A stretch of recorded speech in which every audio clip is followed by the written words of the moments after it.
Sejam muito bem-vindos a mais um vídeo aqui do De Livro em Livro. E finalmente o dia chegou, o dia em que a gente veio conversar um pouquinho mais sobre o livro Senhor das Sombras, o segundo livro da trilogia Os Artifícios das Trevas, da Cassandra Clare, dentro das Crônicas dos Caçadores de Sombras. Eu sei que vocês estão esperando por esse vídeo há muito tempo, mas cá está ele, então se preparem, peguem uma pipoquinha, uma coisinha pra beber, prepara aí as almofadas, porque vai ser um longo vídeo e a gente vai discutir bem a fundo esse livro que, assim, destrói corações, porque, assim, o que dizer do final desse livro, né?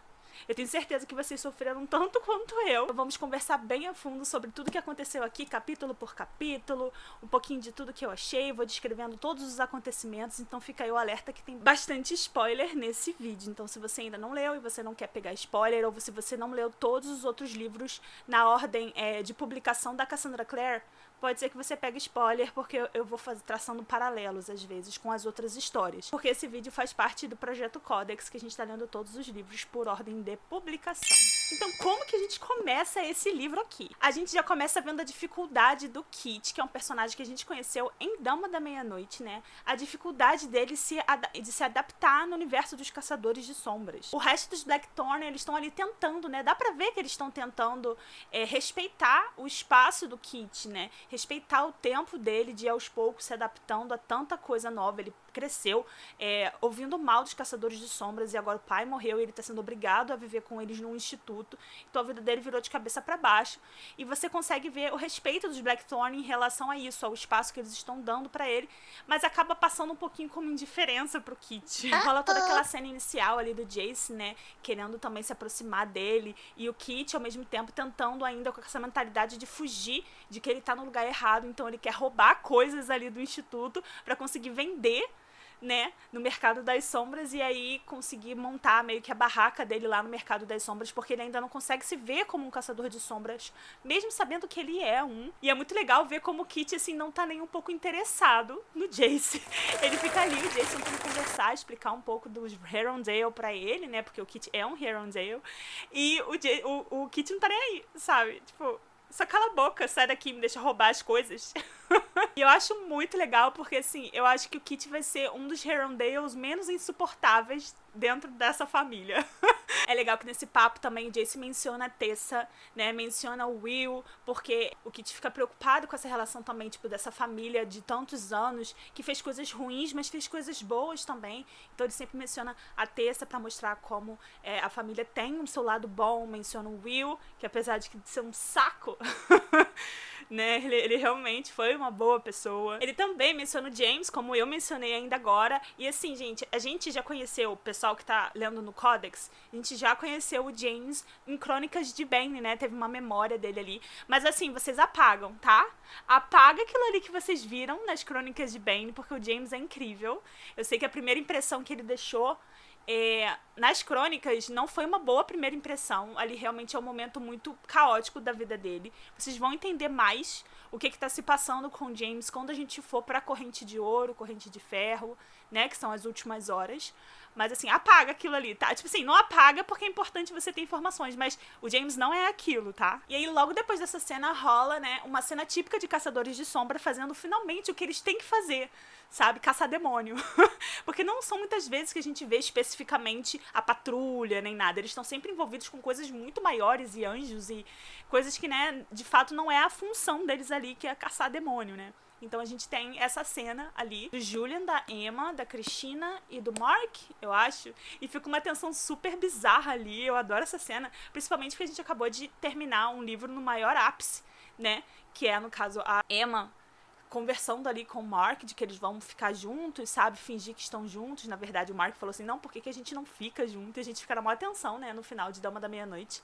Então a gente vê como é que tá essa coisa aí entre eles, né? E tá meio awkward, tá meio estranho. Mas apesar de tudo, né? De todos os sentimentos que o Julian, obviamente, tem pela Emma, e a Emma por ele também.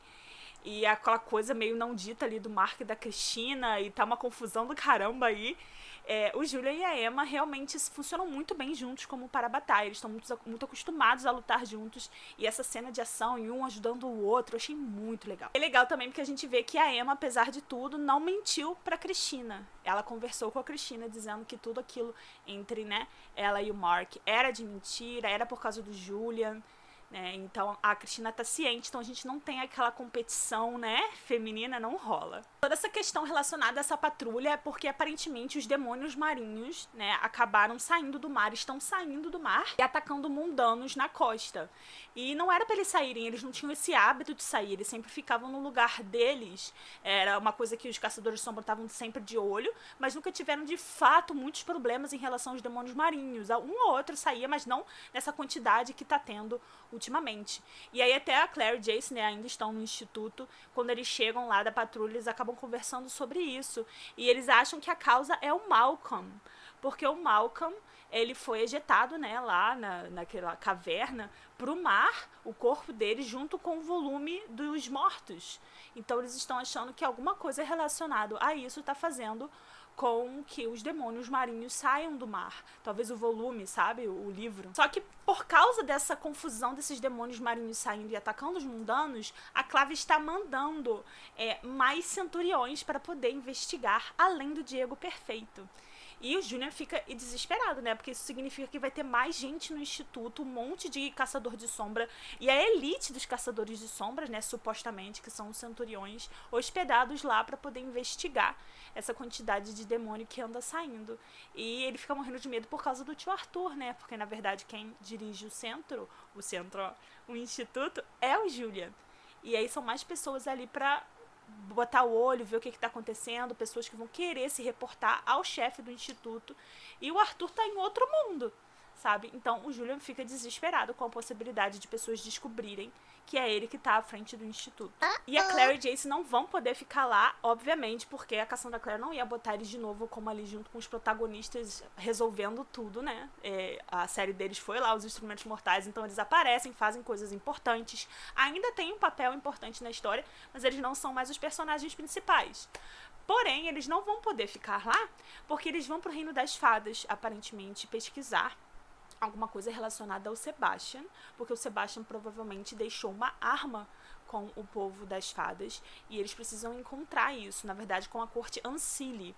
E eles precisam de alguém que ajude eles a navegar pelo reino das fadas, porque as cortes Ancilis, a corte Ancili não é muito explorada, né, mas a corte Cili. E então eles pedem ajuda, né, junto com o Mark ali na conversa, ele indica o Kiera, que é um príncipe Ancili, né, o filho do rei Ancili.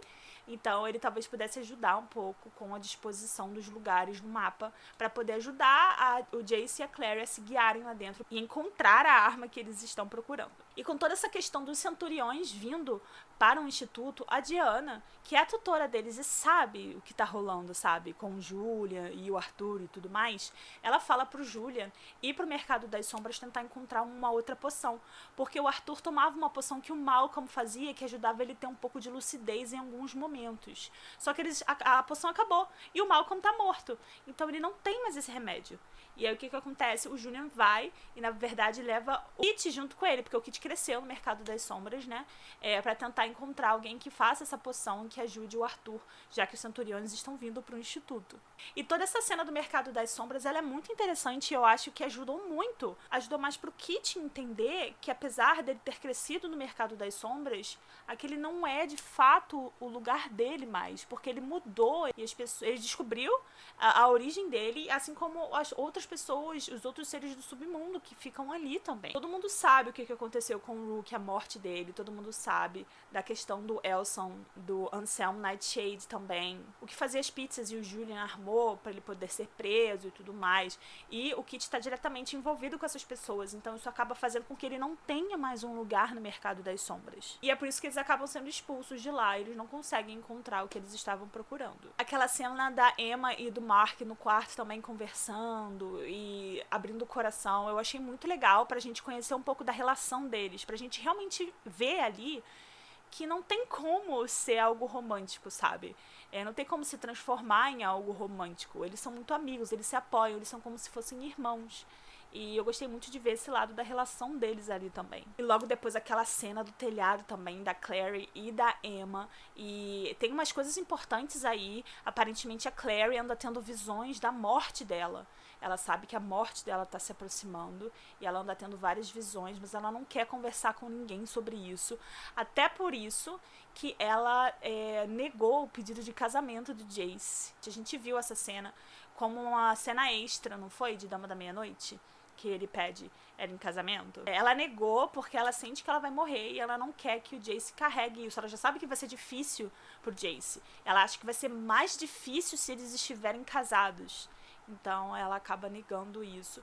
E ela pede pra Emma explicar pro Jace, né, se acontecer alguma coisa com ela de fato, ela pede pra Emma explicar, dizer pra eles que ela sabia que alguma coisa ia acontecer, ela sabia, ela já tinha previsto isso, e era por isso que ela negou o pedido de casamento do Jace e deu uma afastada, porque ela já estava sabendo que isso estava se aproximando e que ela aceitou, ela estava em paz com isso, ela continuaria lutando até o fim, até isso de fato acontecer. E eu fiquei assim, né? E ao mesmo tempo ela diz que ela vê a Emma lá na frente, assim, à frente de tudo, lutando com uma escuridão, com Cortana na mão. Então, assim, a gente pode esperar grandes coisas vindo, né? E a gente tem uma conversa super legal do Ty e do Kit também. Eu amo esses dois com todas as minhas forças. E o Kit, ele só abre o coração dele pro Ty, né? É a única pessoa que ele permite se aproximar um pouquinho é o Ty. E o Ty também só permite que o Kit, além da irmã dele, né, se aproxime dele, e que diz as coisas e que realmente se importa e faz questão de ouvir o que ele tem pra dizer. E aí o Kit fala um pouco do medo dele, né, por essa questão dele não ter pra onde ir agora, e ele não pode ficar com o Jace, apesar de ser da família dele, porque o Jace tá em missão ao Reino das Fadas, e que ele vai ter que ficar no Instituto com um monte de caçadores de sombras novos. E o Julian conversou com ele e disse que é isso mesmo, que caçadores de sombras recebem caçadores de sombras, e é sempre assim, os institutos são pra isso. Então que ele não tá fazendo nada de errado, mas mesmo assim que ele não se sente confortável. O Ty também abre um pouquinho o coração pra ele. E rola ali a confirmação de que o Ty é de fato autista. O próprio Kit diz, né, isso pra ele. E assim, é um diálogo tão bonitinho, tão fofo. Gente, o Ty é o meu personagem favorito da saga ali, juntinho com o Simon. E é muito legal que a família Blackthorn faz com que o Kit consiga enxergar que nem todos os caçadores de sombras são arrogantes, insuportáveis e egocêntricos. Tipo, muitos deles são, mas alguns deles não. E então não é exatamente do jeito que ele tinha sido criado pra acreditar. E ao mesmo tempo várias outras coisas vão acontecendo. Eles encontram um tentáculo marinho lá na casa do Malcolm. Eles começam a tentar investigar pra saber que demônio marinho é esse. E o Jace começa a treinar o Kit a lutar. E o Kit não deixa o Jace brilhar e a personalidade dele crescer de jeito nenhum. E eu acho incrível como o Kit corta o Jace. Ele faz isso melhor que a Clary. Demônios podem possuir qualquer criatura viva, não pode confiar em ninguém. Até em pessoas que acha que conhece. Por que eu devo confiar em você? E é muito legal ver como o Ty e a Liv, né, que são gêmeos, como eles abraçaram o Kit. E sempre tinha sido Ty e Liv pra tudo, uma dupla inseparável, os gêmeos sempre. E quando o Kit chegou, todo mundo automaticamente já começou a pensar Ty, Liv e Kit, Ty, Liv e Kit. Ele se adaptou aos dois de uma maneira muito incrível, os dois acolheram ele assim de uma maneira incrível. Então é muito legal ver isso também. Eles acabam descobrindo, né, que o demônio que eles achavam lá na casa do Malcolm pode ter sido, provavelmente foi invocado muito tempo depois da morte do Malcolm, porque eles têm um período em que o corpo do demônio consegue ficar nessa dimensão, mas depois desse tempo ele volta para sua dimensão original. E como o tentáculo ainda estava aqui, ele não deve ter sido morto há tanto tempo assim. A gente fica sabendo também que o Magnus e o Alec têm mais um filho, e eles chamaram ele de Rafael, olha só que coisa linda. E ele é um caçador de sombras argentino. A gente vai saber mais dessa história, a gente vai conhecer um pouco mais nos pergaminhos vermelhos da magia, então aguardem. Aquela cena do Ty, da Liv e do Kit na cozinha também é muito fofa, quando o Kit finalmente baixa a guarda dele e permite que o Ty faça um irates pra curar ele, que ele se machuca. E ele permitiu uma marca, e uma coisa que ele sempre estava dizendo era não vou receber marcas, porque a marca, de fato, prova 100% que você é um caçador de sombras, porque se você não for e você receber, você enlouquece, né? E aí vira um renegado. E ele foi e deixou o Ty fazer a irates nele, a primeira marca dele de caçador de sombras, e eu fiquei... E a gente vê também como ele fica um pouquinho atraído pela Liv, né? Eles são um trio do meu coração. Gente, e aí chegam finalmente todos os 20 centuriões pra morar no instituto. E eu odeio os centuriões, cara. Eu principalmente odeio a Zara. Me falem o quanto vocês ficaram com ódio da Zara nesse livro. Porque assim, é nível Umbridge, sabe? De HP. É nesse nível o ódio que eu tenho pela Zara. Ela é horrorosa. Eu tenho horror a Zara. E a gente descobre o bafão que é que o Diego Perfeito não é tão perfeito assim, que na verdade a gente já sabia disso. Mas o Diego Perfeito está noivo da Zara. E ele tinha acabado de voltar a namorar a Cristina. Ele tava com a Cristina, inclusive fazendo Mark sofrer. E ele tá noivo. Ele está noivo, senhoras e senhores. Olha, de verdade. Rola a despedida da Clary e do Jace também, com a Emma e o Kit, né? Já que agora eles de fato estão indo pro Reino das Fadas. Eles saíram antes dos Centuriões aparecerem pra que ninguém encontrasse com eles ali, porque a missão deles é secreta, né? E o Jace deixa o anel Herondale com o Kit, que é, né, a herança da família, né? Que a gente já viu lá das Peças Infernais, né? Com o Will, esse anel.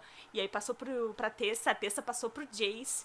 Passou pra outras pessoas também, mas a gente ainda não parou nas últimas horas, né? E agora tá com o Kit. E na conversa que a Emma tem com a Cristina, quando ela vai consolar a Cristina, né? Por causa de toda essa questão do Diego, a gente já vê ali, na reação dela, que de fato o coração dela tá batendo por outra pessoa.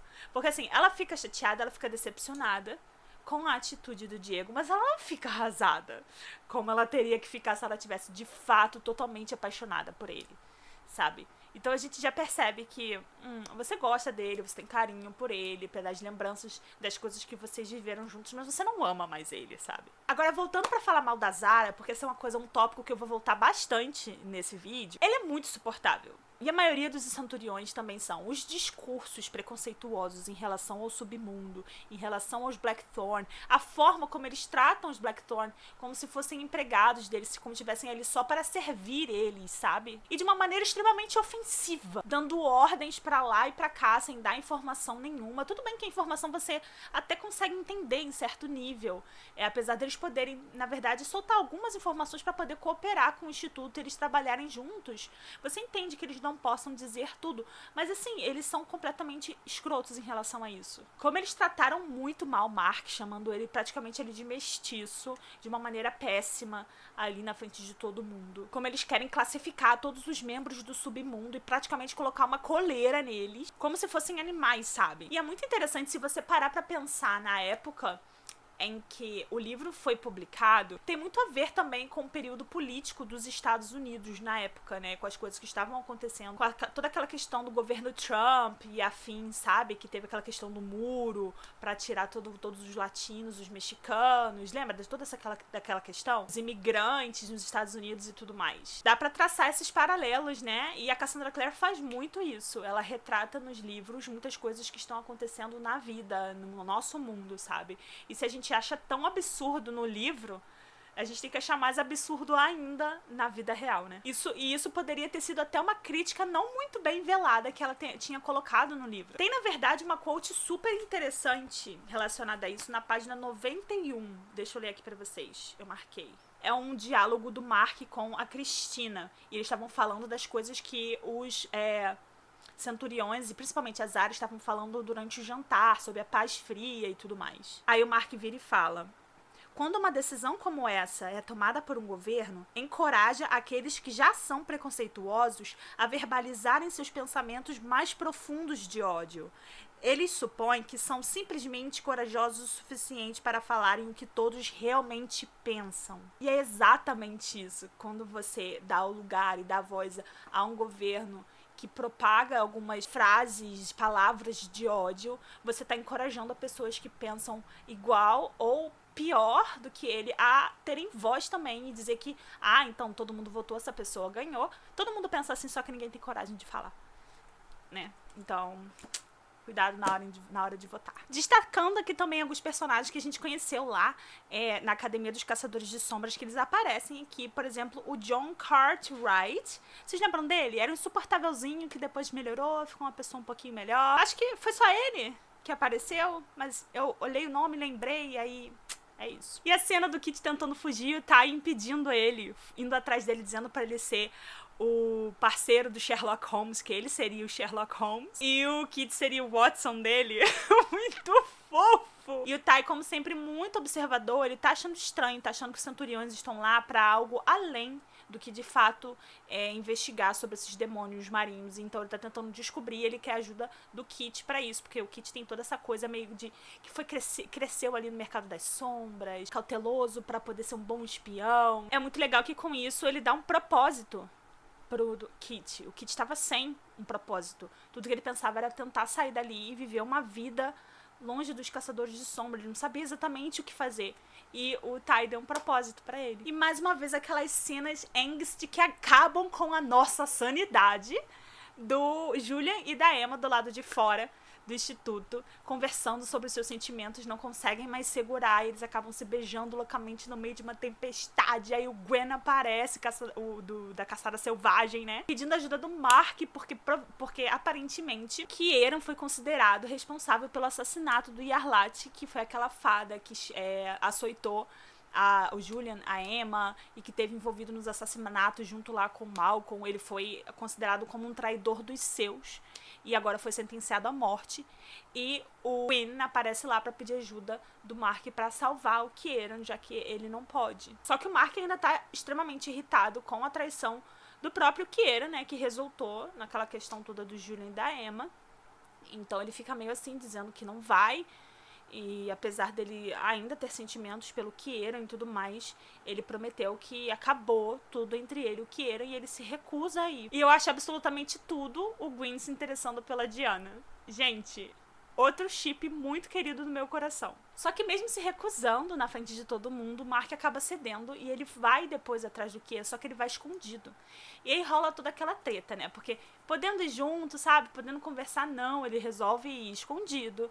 E aí depois fica todo mundo preocupado com ele. E aí sai a Cristina, o Julian e a Emma depois atrás deles, desesperados, à procura do caminho das fadas para poder encontrar o Mark antes que ele chegue nas terras Ancire, porque vai ser mais difícil ainda. Eles querem impedir o Mark de ir, porque eles sabem que é super perigoso, que se o Mark for pego, ele vai ser morto, até porque ele é meio caçador de sombra, né? Só que o tempo passa diferente lá, né? Às vezes 1 minuto são 20 anos. E aparentemente a Cristina tem um colar que é herdado da família dela, que faz com que o tempo passe igual, tanto lá quanto no mundo real. E quem estiver próximo a ela também consegue usufruir disso. Então eles vão correndo desesperados atrás do Mark pra tentar impedir que ele faça alguma burrada. Eles vão pela Trilha da Lua, que eu achei, inclusive, o folclore por trás da Trilha da Lua a coisa mais incrível. E é claro que eles encontram o Mark, assim, no meio da Trilha da Lua, que passa, assim, em cima do mar, literalmente, sabe? É a linha que a Lua faz no mar. Nossa, eu achei muito legal. E aí eles conseguem conversar ali com o Mark. O Mark não quer que eles vão junto, porque fica com medo deles se arriscarem no mundo das fadas, né? Mas não adianta, eles já estão ali, eles vão juntos, né? Quem vai impedir a Emma de fazer o que ela quer? Ninguém, né? E aí eles encontram uma puca, não é uma puca? É uma puca, que é uma fada que sabe coisas do futuro. E em troca de alguma coisa que ela peça da pessoa, ela conta um trecho do futuro dessa pessoa. E aí ela acaba conversando com um por um. E a gente só fica sabendo do trecho da Emma, no caso, que diz que ela vai encontrar alguém que, na verdade, ela amou e perdeu. E essa pessoa vai estar lá. E aí, em troca, pede a Stella, que o Jace deu pra ela há muitos anos atrás, a estela que significava, tipo assim, muita coisa pra ela, tinha um valor sentimental enorme. E ela acaba entregando por causa dessa informação. E a próxima cena é muito pequena, mas ela é de tirar o fôlego no seu pequeno parágrafo, que é quando a gente tem um pouquinho dos pensamentos do Arthur sobre o fato do Julian ter ido atrás do Mark, porque antes do Julian ir, o Julian avisa, né, ao Arthur que ele tá se ausentando, avisa dos centuriões e tudo mais. E aí a gente tem um pouquinho dos sentimentos dele em relação ao Julian se arriscar no mundo das fadas dessa maneira, porque ele já foi prisioneiro, tem toda aquela história, né, do Arthur. E quem aparece no sótão onde o Arthur está escondido quando o Julian saiu é nada mais nada menos que Zara.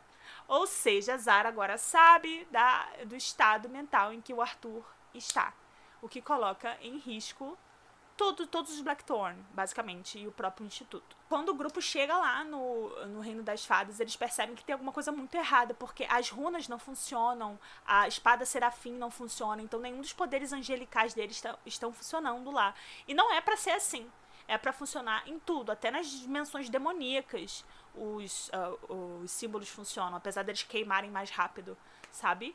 Então, assim, o que tá rolando? Que bruxaria é essa que fizeram para que os poderes dos caçadores de sombras fossem nulos nas terras Ancile? Fora que tem umas partes da vegetação que estão completamente mortas, umas zonas mortas, que a gente já tinha visto um pouquinho disso antes também, mas agora é a explicação um pouquinho mais... A gente tinha? É nesse livro? Foi no outro livro? Eu acho que sim. Eu posso estar confusa. E aí tem uma cena que a Diana conta pro Ty, pra Liv e pro Kit, que eles estão juntos, que o Julian foi com os outros pro Reino das Fadas e deixou eles lá, né, no instituto. E todo mundo eu tava ali esperando, né, tipo, eles brigando porque que eles foram sem eles e tal, mas a Liv assume o papel e fala, tudo bem, que ela sabe que o Julian está fazendo, se ele for, ele vai voltar, que ela tem plena confiança nele e tudo mais, de uma forma bem madura pra idade dela, fica todo mundo um pouco chocado, principalmente o Kit.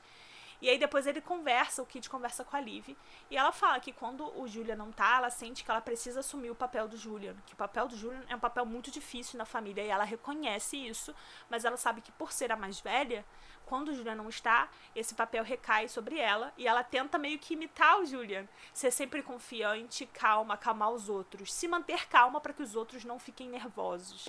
Então, óbvio que ela tá nervosa, óbvio que ela tá muito preocupada, mas ela assume esse papel de tranquilidade, de calma, para que os outros não fiquem sobrecarregados também. Agora, aquele babado de toda essa cena, né, com a Liv e com o Ty, com o Kit.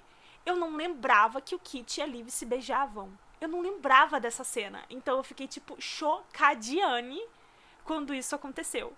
E foi o primeiro beijo da Liv, né? E eu fiquei, meu Deus! E por algum motivo o tempo todo eu tava pensando, mas e o Ty? Porque olha só, gente, meu chip é Ty e Kit. Assim, eu não sei se isso vai acontecer um dia, mas assim, eu preciso dos dois juntos.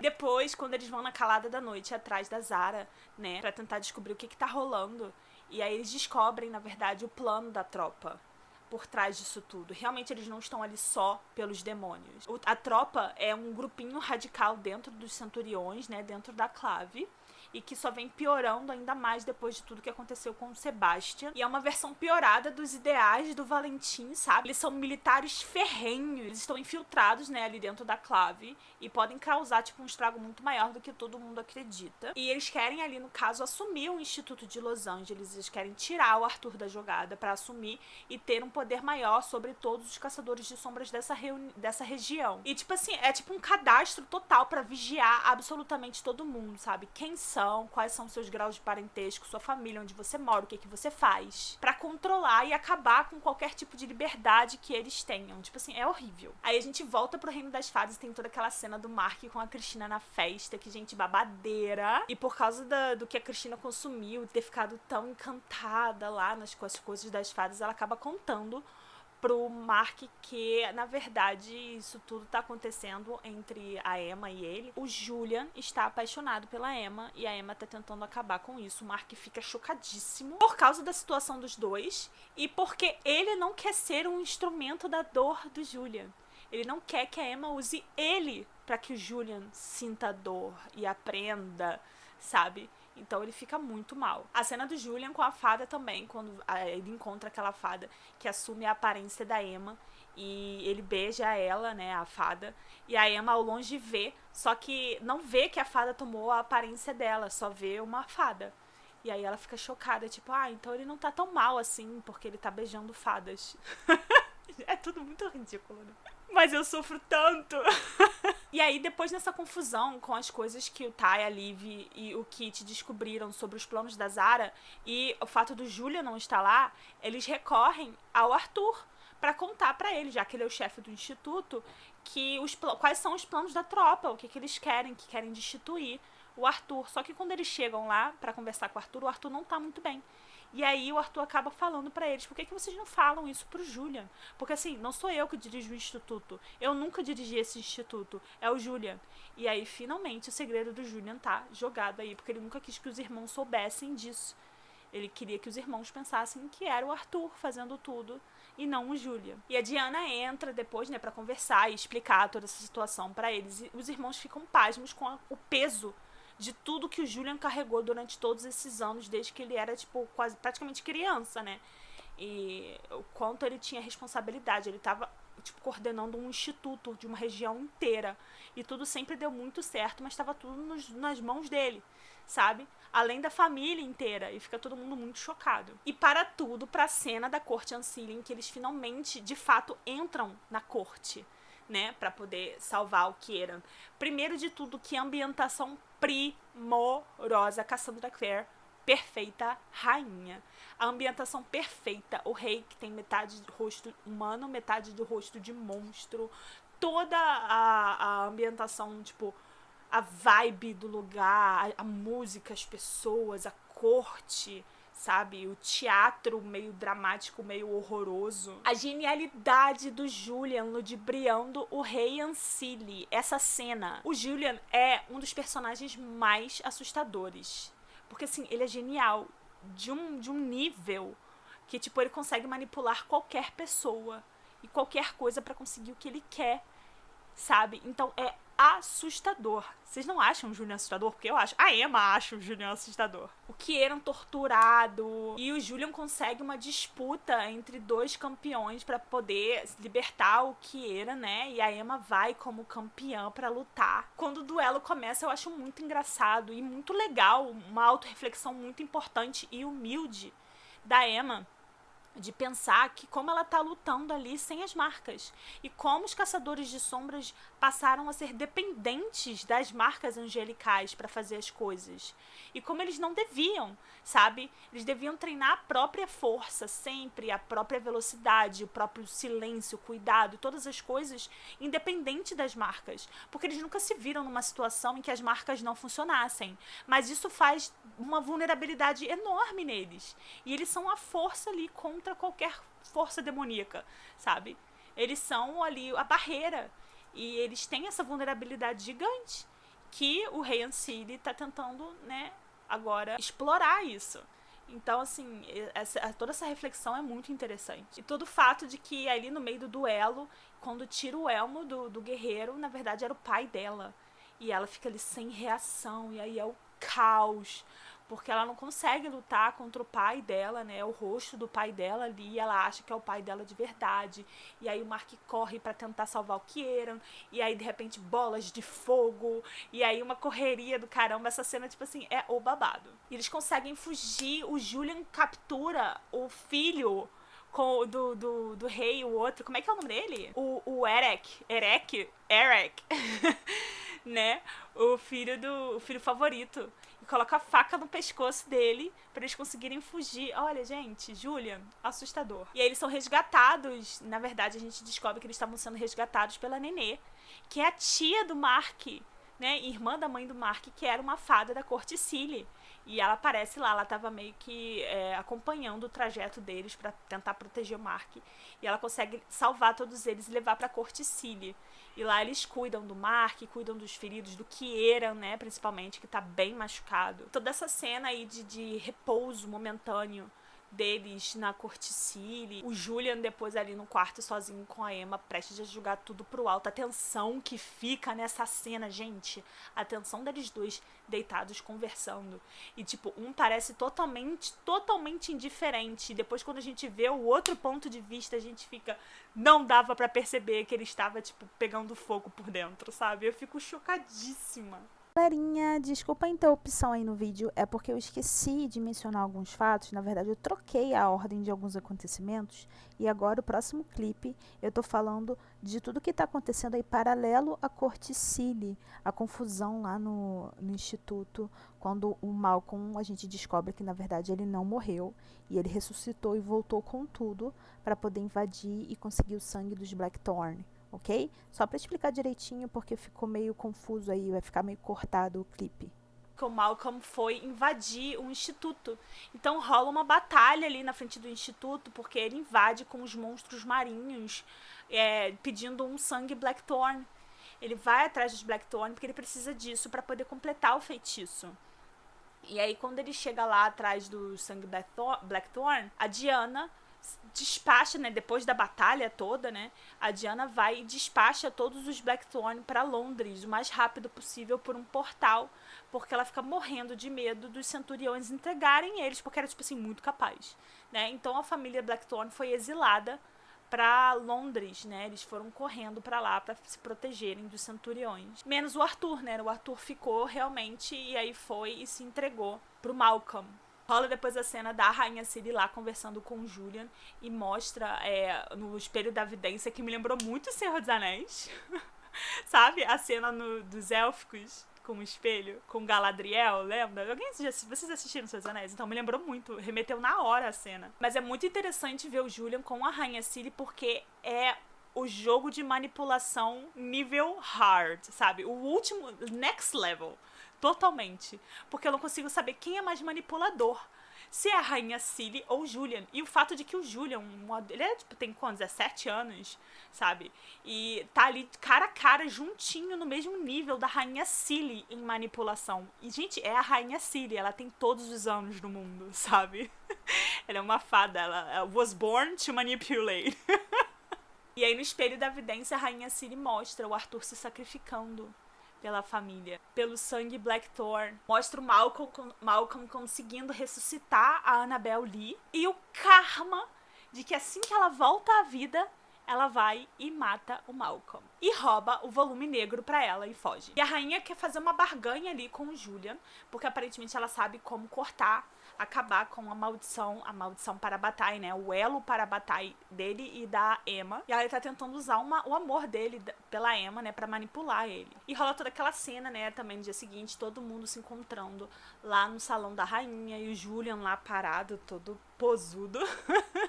E aí ele conta tudo o que aconteceu, tudo que ele viu no espelho, tudo o que a rainha quer em troca. E aparentemente o que a rainha quer é que eles roubem o volume negro, que agora tá com a Annabel, né, e tirem ele da Annabel, porque na verdade quem que tá querendo o volume negro é o rei Ancile, porque além de toda essa questão de necromancia, tem vários outros feitiços que são extremamente perigosos. A rainha quer que eles roubem da Annabel e levem pra ela, até porque o rei Ancile quer o volume negro pra declarar guerra contra os caçadores de sombras, e ele já começou isso com esse feitiço que inibe as marcas angelicais, né, o poder do anjo. E em troca, se eles fizerem isso, ela vai acabar com a paz fria e vai mandar para os caçadores de sombras um contingente gigantesco de guerreiros fada para poder lutar contra o rei Ancile. Porque a ideia dela é matar o rei atual, Ancile, e colocar o Kieran como o rei da corte Ancile. Kieran, na verdade, ele não quer ser o rei, mas ele indica o irmão dele, né, o irmão que ele acha que é bacana, um dos irmãos, né, e ele diz que ele pode ser um enviado, né, para conversar com a Clave sobre essa proposta, né, e provar que o rei Ancile tá tramando tudo isso de fato. Ela pede que ele tenha que provar lealdade pra alguém, e o Kieran acaba provando lealdade, né, fazendo um juramento de lealdade pra Cristina, pra garantir, sabe, que o que ele tá dizendo é verdade e tudo mais. E ele escolhe a Cristina, todo mundo achando que ele tava ali, tipo, ódio total na Cristina, não. E é muito interessante que, apesar de toda essa manipulação, o Julian vai lá e dá mais uma cartada dizendo que, na verdade, uma das condições que ele quer é a Ellen. Ele quer a Ellen de volta. E que a Ellen pode ser uma mensageira, porque ela é meio fada, meio caçadora de sombras, e a voz dela vai, nesse caso, ter algum peso no conselho. Então, a Rainha Ciri diz que não, que quando acabar a Paz Fria ela já vai voltar, mas ele diz que precisa dela antes. E aí usa a cartada da Ellen. E olha, gente, ele tira um benefício pra si mesmo em qualquer situação. Não vou nem falar nada do fora que a Emma dá pra Rainha Ciri, né? No final, quando a Rainha Ciri diz que vai ajudar eles a voltarem ao instituto, na verdade vai permitir que o Gwyn apareça lá e leve todos eles, né, com os cavalos, né, da caçada de volta ao instituto. Quando eles estão voando, eu achei muito legal o pensamento do Julian, de perceber a liberdade, a ferocidade, a alegria de voar e como o Mark trocou tudo isso pela família. Então, o quanto o Mark realmente ama essa família por ter trocado tudo por eles. E aí a gente vai pra parte 2 do livro, que se chama Tully. E assim, guardem bem esse nome, porque vem aí. A gente vê um pouco do Kit também em outro instituto. E é muito legal ver o Instituto de Londres agora, porque assim, ao mesmo tempo é meio triste, porque ele tá bem decadente, né? Perto de tudo aquilo que a gente viu lá nas Peças Infernais, né? Então, assim, tá tudo bem diferente, mas a gente vê marcas de coisas que aconteceram antes. E é muito legal, principalmente pra quem já leu também As Últimas Horas, porque a gente vê coisas escritas na mobília, coisas do Will, da Tessa, do Jem e dos outros personagens também das Últimas Horas. Então, cada menção que eu lia no livro eu ficava super feliz. E eu amei principalmente a menção do Kit, quando ele tá procurando coisas pra roubar, ele tá procurando um livro pra roubar na biblioteca. E aí ele fica pé da vida, porque todos os livros foram rabiscados por um idiota chamado William H., que é Will Herondale. Só que mal sabe ele que é um parente distante, porque tá assinado Will H. E aí ele fica, quem é esse idiota que rabiscou todos os livros e tá me pedindo de roubar alguns pra vender, sabe? Porque tá tudo rabiscado. Eu amo as interações da Jessamine também, tanto com a velha lá, quanto com os outros personagens mais pra frente. Gente, a Jessamine virou tudo quando virou fantasma. Eu só não entendo exatamente o que rolou com a Jessamine, porque lá em Cidade do Fogo Celestial tem uma cena em que o Sebastian tenta invadir o Instituto de Londres. E aí tem uma passagem que, de fato, a Cassandra Clare escreveu lá, tá escrito, que eles tentaram invadir de surpresa, mas uma força que protegia o Instituto alertou todos os moradores, né, do que estava acontecendo. Eles conseguiram evacuar antes do Sebastian chegar. E com isso, essa força que estava há anos, séculos protegendo o Instituto conseguiu ficar em paz, né? Cumpriu o seu propósito ou algo assim do tipo. E o que dá a entender que era Jessamine, porque a gente já sabia que isso tinha acontecido, né? Que ela tinha virado um fantasma para proteger o Instituto, querendo devolver todas as coisas que ela recebeu dos Caçadores de Sombras. Ela sempre foi muito ingrata, né? Então, na morte, ela queria fazer isso. E o que tinha dado a entender que ela tinha ido pro além, né? E na verdade não, porque aqui isso acontece depois. E aparentemente a Jessamine ainda tá lá, então assim, eu acho que talvez a Cassandra Clare tenha mudado de ideia. E a cena de todos eles se reunindo, né, quando o Julian e os outros chegam da Corte Cili, Corte Cili, pra Londres, né, que é onde eles já sabiam que a família estava agora. É muito bonitinha, eu adorei a Diana aceitando sair com o Gwyn. E aquele momento de reconhecimento do Kit e do Kieran, quando eles se viram, tipo, sobrando ali no meio dos Blackthorn. E aí rola um momento em que eles estão trocando informação pra todo mundo saber tudo o que aconteceu do lado deles e do lado lá do Instituto. E aí, no meio disso tudo, a Emma vira e termina com o Mark na frente de todo mundo. Fica todo mundo muito chocado. O Julian fica puto. E o Mark fica tipo... hã? Porque fica evidente que eles não conversaram isso antes, ela só soltou a bomba. E a gente fica muito confuso também com essa relação toda do Mark e do Kieran, porque por um lado a gente sabe que aconteceu muita coisa, que o Kieran errou muito, né? Mas o Kieran tá sem memória, ele perdeu com tudo que ele passou, né? Toda a tortura, ele perdeu boa parte da memória. Então ele ainda acha que ele e o Mark estão juntos, quando na verdade eles não estão. Ele não lembra do que ele fez com a Emma e com o Julian, não lembra de muita coisa. Na verdade foi retirado da memória dele. E aí o Mark fica meio que fingindo que tá tudo bem entre eles, pra que ele consiga, tipo, que o Kieran faça as coisas que ele precisa fazer pela família. Então fica todo mundo se sentindo muito mal por estar mentindo, e ao mesmo tempo não tanto, porque o Kieran aprontou muito com os Blackthorn. Então fica esse sentimento muito confuso. Sempre com a Cristina aí no meio, que na verdade eu não curto muito. Eu acho que eu já mencionei com vocês. Eu amo a Cristina, mas pra mim é Mark e Kieran, sabe? A Cristina pra mim fica meio que sobrando, eu não sinto muito. A Diana acaba saindo também, se despedindo deles, porque ela vai até Idris pra tentar explicar essa situação toda da Zara, explicar tudo que ela pode explicar. E toda essa questão de que vai ser enviado alguém pra conversar com eles sobre essa aliança das fadas e sobre a traição da corte Ancile e tudo mais. E aí, como o Julian ficou pé da vida com a forma como a Emma foi e terminou, né, com o Mark, ele é bem escroto com ela quando eles vão conversar, dizendo que ela tá seduzindo um Blackthorn por vez e largando todos eles, e aí ela fica pé da vida, manda ele se ferrar.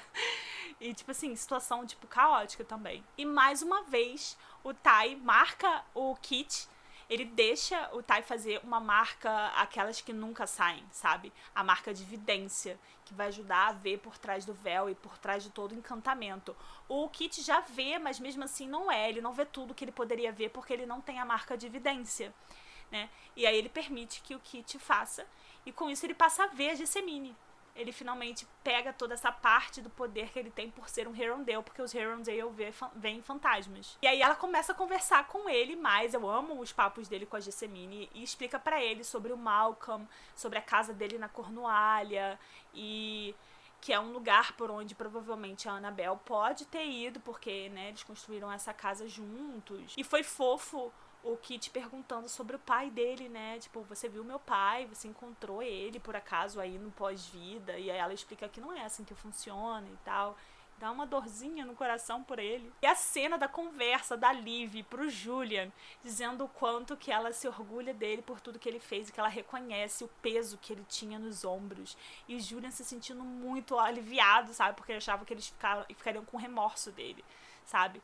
E não, na verdade não, eles são agradecidos e, tipo, essa cena toda é muito linda dos dois. Eles acabam conversando também porque a Liv quer ir na mansão dos Blackthorn pra ver, já que é ali em Londres também, né, pra ver se tem mais alguma informação sobre a Annabelle, porque ela era Blackthorn.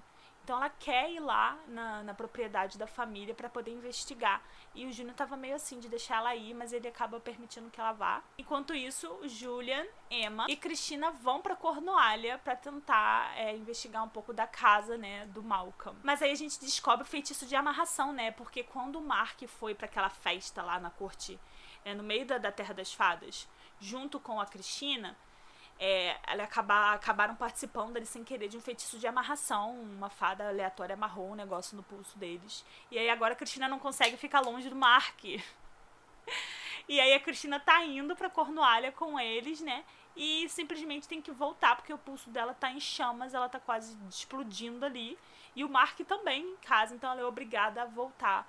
E ela não pode se separar do Mark. E acaba sendo uma viagem de casal, não é mesmo? Emma e Julia na Cornualha. O Kieran fica pé da vida, né? Quando ele vê essa situação do Mark e da Cristina. Mas ele acaba se aproximando de certa maneira da Cristina também, porque ela é a única pessoa que é ainda muito gentil com ele. E ele não tá entendendo nada, porque ele não tem memória.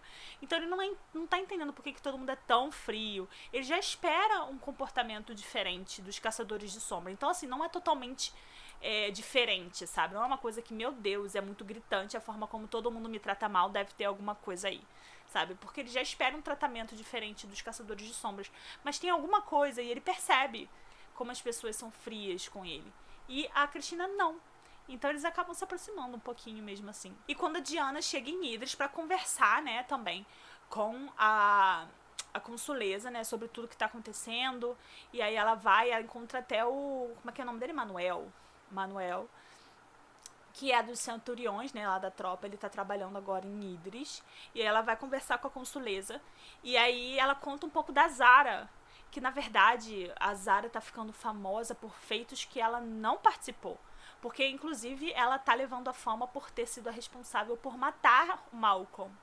Só que não foi ela que de fato matou o Malcolm, foi a Annabelle, quando ele ressuscitou a Annabelle. E ela tá levando, né, a fama de ter matado o Malcolm, uma grande salvadora, e ela que colocou tudo em ordem, mas não foi ela. E aí percebe-se que ao longo dos anos ela foi sempre fazendo isso. Ela sempre pegava a conquista de outras pessoas como se fosse dela e levava a fama. E aí lembra um pouco Lockhart também de HP, né? Que pega as conquistas das pessoas e faz o feitiço para as pessoas esquecerem e ele fica famoso. Então vai nessa vibe. E aí a cena da mansão dos Blackthorn também é interessante porque eles acabam encontrando um cristal lá, né, que contém memórias. Só que para acessar eles precisam de um feiticeiro. E aí o Kit convence eles a ir no Mercado das Sombras ali de Londres. Porque o Mercado das Sombras tem várias cidades, né, e eles acabam se conectando de alguma maneira, pelo que eu entendi. Então eles querem ir no Mercado das Sombras para encontrar algum feiticeiro que ajude a acessar essas memórias. E é legal que nessa outra cena também, da mansão dos Blackthorn, a Cassandra Clare colocou vários easter eggs, né? Apresentando pra gente personagens dessa outra série que iria sair, que no caso são As Últimas Horas. Né? Então aparecem várias fotos de personagens, os rabiscos, né, no instituto. Então, em vários lugares, esses nomes que vão sendo citados ao longo do livro são nomes de personagens que a gente vai conhecer nessa próxima série que a gente vai ler. E aí rola toda aquela cena na mansão, né, na casa do Malcolm. E aí vira de fato uma lua de mel pra Emma e pro Julian. Eles encontram um diário contando do Malcolm, contando toda a vida dele, toda a infância dele, as pinturas da Annabelle Blackthorn, ela também pintava lindamente igual ao Julian, sabe? Então uma coisa aí de família. E o diário do Malcolm vai desde quando ele tinha 8 anos, então é muito bom, muito interessante ver como a Cassandra Clare trabalha os vilões dela, né? Trabalha profundamente, dando toda uma aura diferente pra eles, não é só um lado, sabe? É uma profundidade enorme ao personagem, que vai fazendo até o próprio Julian e Emma, às vezes, falar assim, nossa, eu não quero sentir pena do Malcolm, nossa, eu não quero entender o lado do Malcolm, ler isso tá me fazendo ver esse outro lado dele que eu não queria ver, porque, né, ele foi o responsável pela morte dos pais da Emma e tudo mais. Mas acaba todo mundo vendo um outro lado dele também. E aí voltamos pra cena do Mercado das Sombras e eu fico muito chocada quando a Liv fala pro Kit, que o Ty não usa tantos fones de ouvido quando tá perto do Kit. Porque aparentemente ele fica muito interessado em tudo que o Kit tem pra dizer e ele não quer perder nenhuma palavra. Então, apesar dele ficar nervoso, ele não coloca os fones, porque ele quer poder ouvir o Kit quando o Kit fala. E eu fiquei assim, meu chip.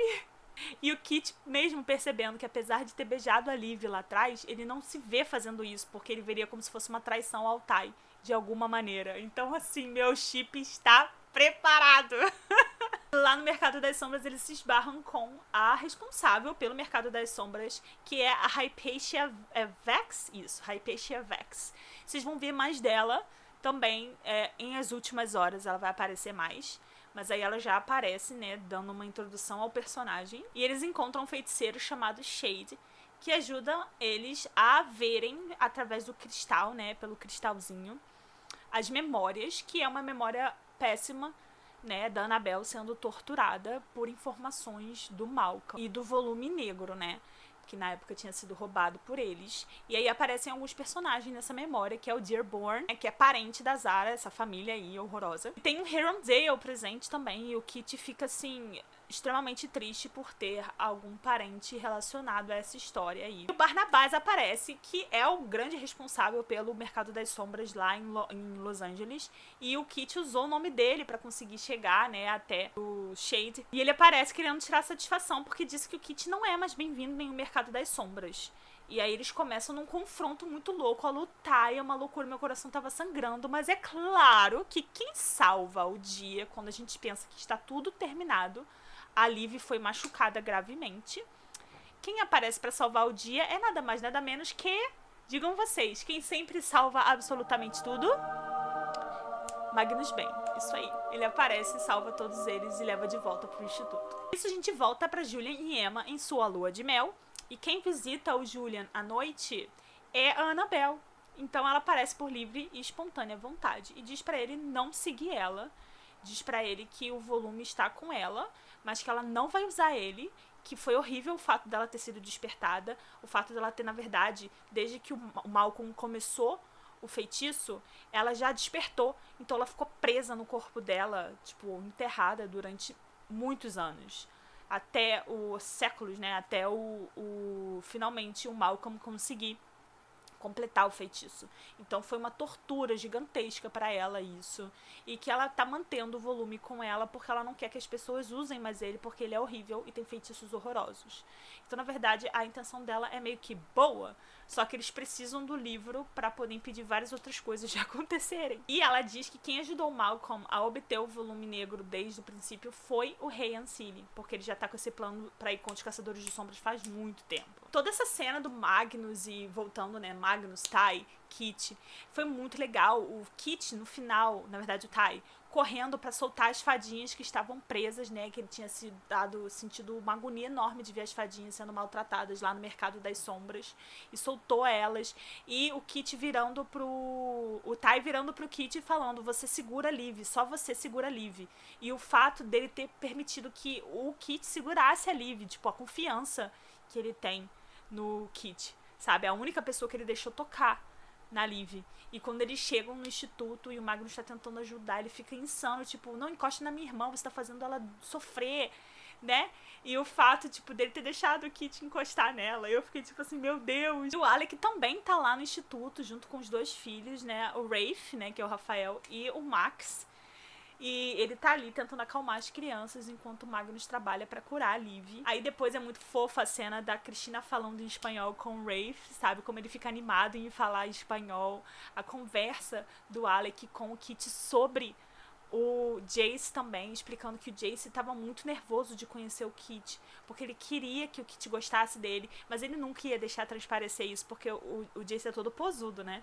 E o Kit fica, nossa, mas eu não sou ninguém, e ele é tipo uma lenda. E aí o Alec vira, tipo, mas ele não se vê assim, na verdade, sabe? Ele só faz a pose e tudo mais. E que ele é muito carente de atenção e de família, porque o Kit é a única família de fato que ele tem, além da Tessa. Mas a Tessa tá no mundo, sabe? É muito difícil realmente alguém ser muito próximo da Tessa, né? Nesse meio tempo, Julian e Emma, sem saber de nada do que tá rolando lá em Londres, lá vivendo a luazinha de mel deles, lendo os diários de Malcolm, tentando descobrir informações. Aquela cena do Kit e do Ty é muito fofa, dos dois no telhado. E o Ty pede pro Kit abraçar ele o mais forte possível. E eles ficam lá abraçados durante um tempão, quando ele conta, né, pra ele que ele se sente muito culpado por não querer ser Parabatai da Liv, porque ele queria ir pra Xolomance. Na Xolomance você não pode ter Parabatai, então por isso que ele não queria ser Parabatai. E agora ele tá se sentindo super culpado porque a Liv se machucou por causa dele. E aí essa cena toda doeu meu coração. Diana e Gwen indo pra encontros fofos, tipo, também rola, e depois ao fato da Evelyn, né, que é a responsável ali pelo Instituto de Londres. Ela mete o pé porque ela não quer ficar ali junto com o Magnus e seres do submundo dentro do Instituto. Ela acha isso um absurdo, preconceito de caçador de sombras, né? E aí quem fica responsável pelo Instituto é o Alec, e o Alec fica assim, nossa, eles estão tentando me enfiar um Instituto aí já tem muito tempo, eu não quero ser diretor de instituto, sabe? Eu só queria levantar a bandeira aqui, que no momento em que eles estão compartilhando as informações sobre o conteúdo, né, principalmente o Julian e a Emma, né, compartilhando as informações sobre o conteúdo que eles encontraram no diário, o Julian e a Emma resolveram omitir algumas coisas ao passar a mensagem pro instituto, né? E na hora que eles passam as informações, o Alec e o Magnus se entreolham assim, tipo, tem alguma coisa errada, tem alguma coisa que não tá batendo aí, mas eles meio que deixaram passar, mas eles captaram e eles perceberam que eles estavam omitindo coisas. É que essas informações, na verdade, foram passadas pela Annabelle, né? Eles não encontraram isso no diário. E o Magnus e o Alec acharam isso estranho, sabe? Então é muito legal, porque apesar do Julian ser incrível, talvez Alec, Magnus e a trupezinha deles não caísse tão facilmente assim nas alegações dele. E vamos lá, porque finalmente a gente tem uma parte só da Dru, que era uma coisa que eu tava sentindo muita falta ao longo do livro, né? E eu cheguei a mencionar com o pessoal do Codex, que eu sentia muita falta da Dru, das coisas da Dru no segundo livro. Porque ela era a irmã Blackthorn, que era mais ali renegada, né? Que era mais deixada de lado. A gente tinha informações sobre quase todo mundo, até sobre o pequenininho, né? Mas sobre a Dru a gente não tinha basicamente nada. Então agora a gente tá começando a ter mais informações da Dru. E ela vai ser muito importante também. No último livro, Rainha do Ares da Escuridão, ela ganha um destaque ainda maior. E eu adoro a Dru. Então eu fiquei muito feliz quando começou a ser introduzido um pouco mais sobre ela no livro. E ela aborda também um pouco dessa questão da gordofobia, né? Porque a Dru, ela não é o padrão magra, como as caçadoras de sombras geralmente são, e ela recebe muitas críticas em relação ao corpo dela, à imagem dela, por ser caçadora de sombra. Mas ela é musculosa, ela é saudável, ela é forte, sabe? Tem todo o pique dos outros caçadores de sombra, ela só tem um corpo diferente. E ela recebe muitos hate em cima disso. E é uma coisa que você vê que é bem profundo nela, sabe? Tá bem entranhado nela. Ela faz vários comentários, inclusive, que eu me identifiquei. Principalmente na adolescência, eu passava por muito disso e muita coisa que ainda fica um pouquinho na gente, sabe? Principalmente aquela questão de que você não pode colocar muita comida no prato, porque se você coloca muita comida no prato é porque você é gorda, mas se você bota pouco é porque você tá fazendo dieta, entendeu? Então, assim, todo aquele olhar em cima das pessoas, assim, por causa do corpo delas, da aparência delas. Então, é um viés muito interessante que a Cassandra Clare tá trazendo pra história. E entra mais um personagem aí que a gente já tinha escutado falar, que era o Jaime, que é o irmão do Diego Perfeito. E a gente já tinha escutado horrores dele. Ele era pra ser o Parabatai da Cristina e parece que ele traiu. E ele tinha sido pintado como o pior já nesse tempo todo, né? A gente já odiava o Jaime sem nem conhecer ele. E ele aparece na história querendo falar com a Cristina. Ele aparece escondido e ele encontra a Dru. E a Dru automaticamente fica meio que encantada com ele por causa da aparência dele e por causa principalmente da atenção que ele dá pra Dru. Fora que a Dru é super novinha, mas ela não parece ser tão novinha. Ela tem um corpo desenvolvido, uma altura, né, uma presença. Então as pessoas pensam que ela é mais velha, muito mais velha do que ela de fato é. Então, ele fica meio que espantado. Ela não conta a idade dela, mas ele já lida com ela assim como se ela fosse bem mais velha do que ela é. E ela fica encantada com toda a atenção de um menino bonito e de alguém que tá ali de fato vendo ela como uma igual, porque ela é sempre tratada como criança e colocada de lado junto com o Davi, que é um neném. E ele pede ajuda pra ela pra se esconder, porque ele precisa conversar com a Cristina, mas não pode ser agora. E ninguém pode saber que ele tá ali, porque ele tá numa missão secreta. O que qualquer outra pessoa, de fato, um pouco mais velha, desconfiaria e não deixaria assim, sabe? Eu pensando em mim, não deixaria uma pessoa aleatória, por mais que seja um caçador de sombras, entrar escondido, só falando que tem uma missão secreta e eu tenho que esconder essa pessoa, não posso contar pra ninguém. Ainda mais sendo uma pessoa que eu já sabia que o pessoal tava falando mal, que era uma pessoa que tinha feito cagada no passado e tal. Eu iria buscar ajuda, né? Buscar mais pessoas pra discutir ali comigo a situação da pessoa. E ela não, ela aceitou, acolheu ele, escondeu ele. A cena da Emma e do Julian no telhado tentando capturar pixies, né, que são as fadinhas que poderiam dar informações sobre onde a Annabelle está, é muito fofinha, principalmente no momento que eles começam a falar os lemas das famílias, dos sobrenomes. Eu ri horrores e foi muito legal pra dar uma leveza pro relacionamento deles, que é sempre tão intenso com essa coisa de amor para a batalha e não sei o quê. Entendeu? Então esses momentos de descontração, tipo, de amizade deles são sempre muito bem-vindos e dá pra gente respirar um pouquinho, sabe? E as Pixies, eles conseguem, de fato, capturar algumas e dizem que ela tá... a Annabelle está escondida numa igreja abandonada. E é pra lá que eles vão. A cena da Diana com a Gunha é muito bonitinha, deles meio que saindo num datezinho ali em Idris, escondido, né? Ele se arriscou pra ver ela, e aí eles conversam bastante. Rola o papo das Valquírias, que são tipo a caçada selvagem, mas são só de mulheres, e elas são mais selvagens ainda, né? Eu fiquei super interessada pra saber mais sobre as Valquírias. Também eles acabam tendo um encontro com a praga, né? Eles veem que aquela praga que foi descrita já pelo Kieran, que tava rolando lá, e pelo Julian, né, Emma, que tava rolando lá na corte do rei Ancili, tá começando a aparecer em Idris. Então eles estão começando a ficar com muito medo, porque são essas áreas que vão se alongando e vão tirando o poder angelical dos caçadores de sombras. Então, tipo, a praga finalmente tá chegando ao mundo deles. A cena do Ty, Liv e Kit também indo atrás de uns ingredientes pro Magnus tentar fazer uma poção, né, um feitiço, pra livrar a amarração do Mark e da Cristina, que ainda tá bem forte, ficando cada vez mais forte. Também é muito fofa essa cena, porque tem um momento em que a Liv pede pro Ty buscar alguma coisa e fica sozinha com o Kit ali, e ela desce o esporro no Kit, e que eu achei muito justo da parte dela, e tipo, super maduro, sabe? Porque ela tá preocupada com o Kit, com o Ty. Porque o tempo todo o Kit tá ali dando ideia de que ele não tá de fato preso ali com os Blackthorn, de que ele não vai ficar com eles, de que ele vai embora, de que ele pode ir embora, de que ele não tá de fato querendo ficar ali.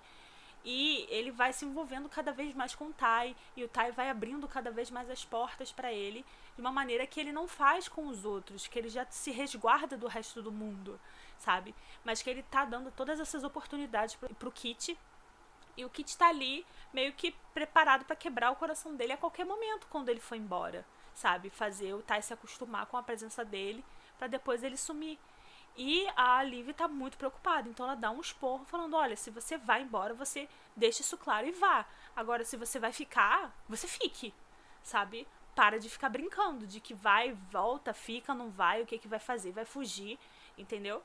E aí eu acho que dá uma sacudida no Kit também em relação ao que ele de fato tá sentindo. Eu amei também o diálogo da Dru com o Jamie quando ela esconde ele no quarto dela, porque a gente vai conhecendo mais da personalidade da Dru. Quando ela vira e fala que ela gosta de ver filme de terror, porque nada é mais assustador do que a realidade.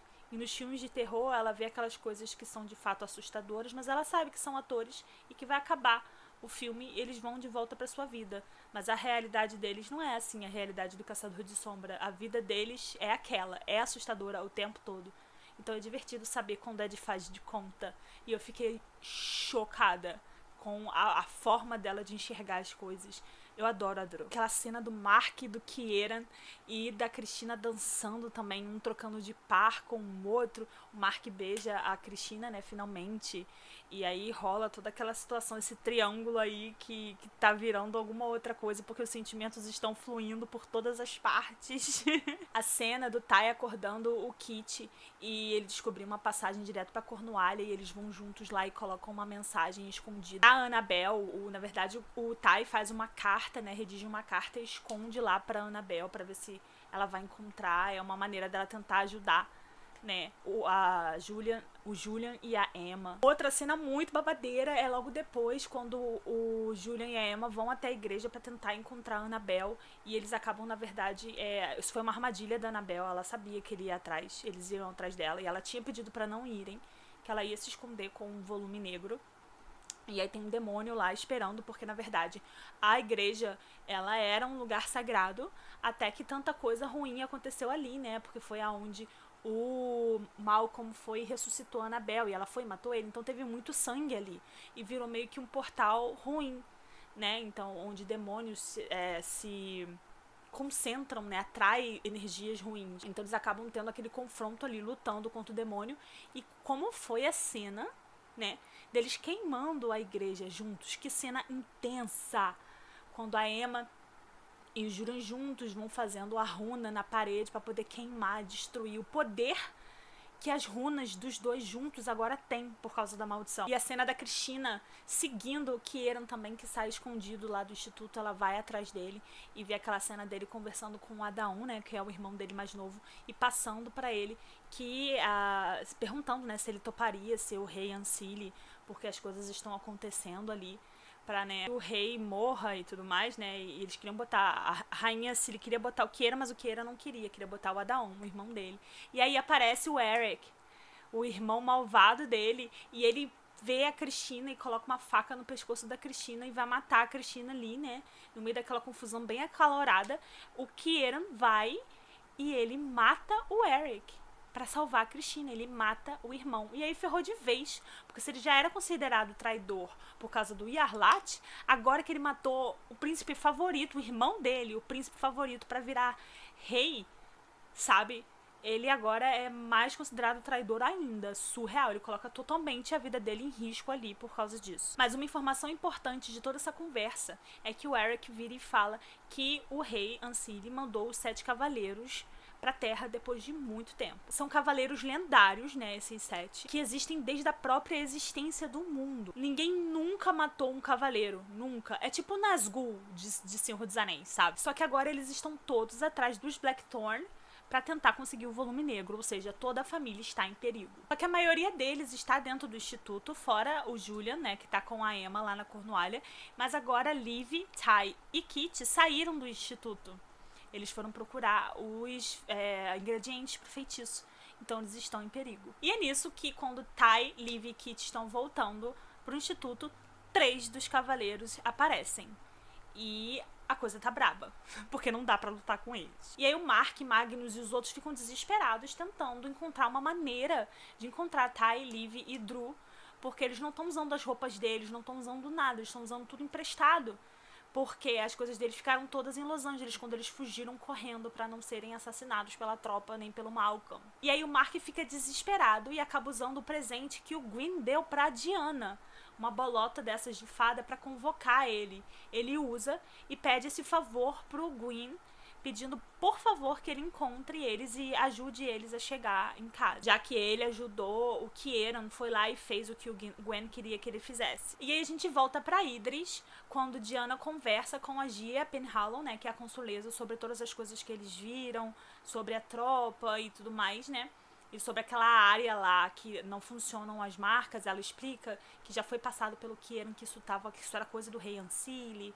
só que o Gwyn aparece escondido ali, falando pra Diana que os Blackthorn estão em perigo, porque por causa dos 7 cavaleiros de Manon. Então eles dois vão juntos, loucos, atrás do Ty, Liv e Kit. E a gente chega a uma parte do livro que começam as cenas mais intensas. Emma e Julian entram numa discussão muito louca depois que eles queimaram lá a igreja, com muitos sentimentos confusos, que ela não estava entendendo, porque a Emma já achava que o Julian já não gostava mais dela, porque ela viu ele beijando a menina fada. Aí o Julian vai e conta pra ela que na verdade ele tinha visto ela, que não tinha visto a fada. A fada tomou a forma dela, por isso que ele beijou daquela maneira. E aí ele fica puto, porque ela só faz tipo, é, sabe? E aí a tensão tá lá em cima, depois de uma super discussão. E ele disse que se enganou, porque achava que a Emma de fato gostava dele, e 1000 coisas, e tudo à flor da pele. E eles discutem, ele vira as costas, sai, e isso tudo resulta, né? Eles já estão totalmente descompensados, os dois, mas resulta numa das batalhas mais épicas do livro, que é a Emma lutando contra 4 cavaleiros de Manaan, que foi enviado pelo rei Ancile. 4! Tá, as pessoas não derrotam 1, ela lutou contra 4. Claro que junto com Julia ali, mas ela fez a maior parte do trabalho sozinha. E que cena épica dela lutando no alto de um penhasco com a chuva, com Cortana na mão. Perfeição. Gente, vocês têm que entender a dimensão do que é um cavaleiro de Manaan, cara. Se você não pegou pelas referências, é uma coisa muito surreal você se quer arranhar um cavaleiro de Manaan. E é muito difícil com qualquer tipo de espada. As espadas não alcançam eles, espada serafim, nada. Mas a Cortana é uma espada especial. Então ela conseguiu lutar de igual para igual com eles. Ela sozinha, sem nem ser maior de idade ainda. Não só lutar de igual para igual, ela mata um cavaleiro. Ela mata. E depois desse momento, né, surreal em que a vida dele estava por um fio, e ela só arranjou forças, de fato, pra matar quando ela achou que um dos cavaleiros estava matando o Julian, né? E quando eles conseguem dispersar os cavaleiros de Manaan, depois que ela acabou com um deles, eles voltam pro chalé, eles não se aguentam. E aí, de fato, eles se beijam e aí rola tudo. Nesse outro... E ao mesmo tempo, Ty, Liv e Kit estão ali, né, quase se ferrando, mas o Gwyn aparece com a Diana, eles conseguem salvar eles dos outros cavaleiros de Manaan também. E eles percebem que um deles morreu, sabe? No meio do confronto ali com o Gwyn, eles percebem que um deles morreu e fica todo mundo assim, nossa, mas como assim? Ninguém mata cavaleiro de Manaan. Quem matou um cavaleiro de Manaan? E aí eles não sabem ainda que foi a Emma, né? E aí os cavaleiros se dispersam pra encontrar os outros porque um deles morreu, né? Eles estão juntos desde a existência do mundo. E os outros conseguem ir em segurança pro instituto. E nisso tudo, lá no instituto, durante essa confusão toda, a Drew finalmente leva o Jamie até a Cristina. E eles conversam depois de muito tempo. A Cristina fica chocadíssima com a presença do Jamie ali, né? E a gente entende um pouco do que aconteceu por trás de toda a situação Cristina, Diego e Jamie. porque com toda essa ligação que a família Rosales, que é a família deles, né, tem com as fadas, a Clave caiu em cima deles depois por causa da Guerra Fria, para que eles devolvessem tudo que eles tinham relacionados às fadas, todos os artefatos, tudo. E eles não queriam devolver nada. E tinha em especial uma relíquia que o Dearborn, né, que é o pai da Zara, que ele queria, que a tropa queria botar as mãos, e eles estavam fazendo de tudo para proteger esse artefato de fada. Nem o Jaime sabe direito o que esse colar, o que esse artefato faz. Ele só sabe que ele leva, é uma maneira de fazer um portal direto pro reino das fadas, sem ser detectado. E eles mandaram um caô dizendo que apenas uma pessoa que é Rosales conseguiria usar esse colar, ninguém mais conseguiria, era específico para o sangue Rosales. E aí é por isso que o Dearborn, né, o pai da Zara, estava querendo casar a Zara com o Diego Perfeito, para que ela se tornasse uma Rosales e conseguisse usar o colar. Mas para poder adiar o máximo possível esse casamento, o Jaime pegou e foi encarregado pela família de fugir com esse artefato. Então, assim, sem ter contato com a família, sem ter contato com ninguém, virando definitivamente um fugitivo, ele tá aí pelo mundo, fugindo da tropa e com um colar para tentando salvar isso e adiar esse casamento o máximo possível. E aparentemente o Dearborn quer esse colar para levar um exército que seja indetectável pelo reino das fadas e matar todo mundo. Então agora a gente entende que a situação é bem mais complicada do que a gente inicialmente imaginou. E a gente entende um pouco o lado complicado do Diego. Não é que ele queira estar noivo da Zara, ele foi obrigado. Mas ele podia ter sido honesto, né? E a gente volta pro Julian e pra Emma. E aí eles abrem de fato o coração, finalmente. Falam tudo de um pra outro. Tudo que eles sentem, tudo que eles sentiram durante todo esse tempo.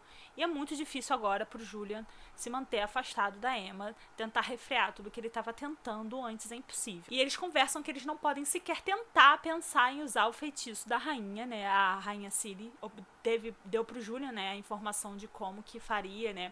Pelo menos que existe um feitiço que ajudaria a acabar com a maldição Parabatai, mas que isso faria com que acabasse com todas as ligações Parabatais no mundo, não só com a do Julian e da Emma. Então seria para todo e qualquer Parabatai, nenhum Nephilim mais teria Parabatai. O que isso implicaria na parte militar, né, porque os Parabatais são os mais fortes dos Nephilim, porque eles compartilham de poder e tudo mais, então tem símbolos que só eles usam, eles ficam mais fortes juntos, então isso é importante no sentido militar, fora que, né, como é que eles pensariam em sequer acabar com essa ligação tão importante para tanta gente? Jace, Alec, Simon, Clary e tantos outros, né? Então, assim, eles sabem que eles não podem pensar nisso. Nisso, o Magnus aparece do nada e encontra os dois deitados na cama conversando. Mais uma vez, o Magnus encontrando pessoas seminuas em um momento inapropriado. Eu só me lembro da terça do Will, sabe? Ai, surreal. E aí ele chega lá por causa dessa questão dos cavaleiros de Manaan, né? Ele vai atrás deles pra contar o que aconteceu com Ty, Liv e Kit e todo mundo. E aí os dois saem desesperados catando tudo pra voltar pro Instituto de Londres. A conversa da Cristina com a Dru também foi bem de partir o coração, sabe? Quando elas começam a falar e a Dru explica pra ela que, tipo, não ligou de ter ajudado o Jaime, de ter ficado escondendo ele durante esse tempo, porque pelo menos ele deu atenção pra ela, coisa que ela não tem de ninguém, sabe? E ela entende que o Julian é muito ocupado com muitas coisas, mas de certa maneira ela é negligenciada por todo mundo, sabe? E ela sente isso, obviamente. Rolou a cena babadeira também dela encontrando uma bolsa, né, com um colar dentro, e ela acaba de fato teletransportada pra outro lugar, pro reino das fadas, e encontra um menino fada chamado Ash. Segurem essa informação, segura a informação do Ash, porque vai ser relevante, vai ser importante pros próximos livros. E essa próxima cena é uma das mais lindas e das mais emocionantes do livro, que é a cena em que a Diana conversa com o Gwyn, explicando pra ele muitas das coisas que a gente se perguntava, né? Por que ela não assume o papel de responsável pelo instituto? Por que ela não assume nenhum cargo de liderança dentro da Clave, onde ela pode fazer uma diferença, sabe? Com toda essa consciência que ela tem. E aí ela explica exatamente o porquê. A gente descobre que é porque a Diana recorreu a procedimentos cirúrgicos de mundanos, o que não pode ser feito de jeito nenhum por caçadores de sombras para poder mudar o corpo dela para fazer combinar com quem ela realmente sempre foi, que era uma mulher. Então ela nasceu com um corpo masculino, mas ela sabia que não era assim que ela era, que isso não combinava com a essência de quem ela era de verdade. Sempre foi muito difícil para ela, foi como se ela vivesse numa mentira. Então ela explica pra ele que acabou recorrendo a isso. Só que é condenável pela Clave, e na verdade o que não é condenável pela Clave, né? Enfim, ninguém sabe, a Clave não sabe disso, todo mundo pensa que ela é Diana mesmo, e se a Clave soubesse, seria um problema muito grande. Pra ela pegar qualquer cargo de liderança, ela tem que fazer juramentos pela espada mortal. E se ela fizesse juramento, teria que dizer o nome que ela foi batizada e tudo mais. Eles descobririam que ela nasceu David Lawrence e não Diana. Mas a forma como depois disso o Gwyn se abre pra ela, escuta, entende ela, é tão bonito. Essa cena é tão linda, tão linda. A Cassandra Clare fez tudo com tanta gentileza, com tanto respeito.